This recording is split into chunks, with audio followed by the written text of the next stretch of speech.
Banorët e Selenicës dhe 47 fshatrave përreth kanë vazhduar kundërshtimin e tyre për shkrirjen e kësaj bashkie dhe bashkimin e saj me Vlorën. Pas kuvendit të zhvilluar përgjatë mëngjesit të së shtunës ashtu siç u dakordsua, të dielën ka ndalë në një protestë paqësore. Protestë që ka zgjatur rreth 60 minuta dhe është zhvilluar në fshatin Drashovic.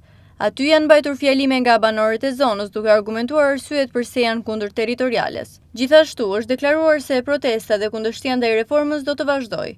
Është kërkuar bashkim nga banorët e tjerë të zonës për të kundërshtuar në masë këtë vendim, që sipas tyre ndikon në shpopullimin e zonës. Ata kanë renditur edhe disa prej arsyeve pse reforma e re territoriale sjell më tepër vështirësi dhe probleme për ta.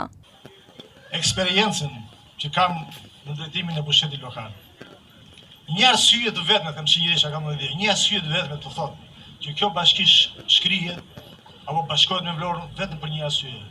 Kurse qindra dhe mijë arsye ka që kjo bashki duhet të jetë siç ka qenë. Po këtu jemi vetëm për këtë gjë. Jemi për të thënë ndal sa gjë bëj sa bashkie. Sepse shkon ndesh interesa e kësaj bashkie.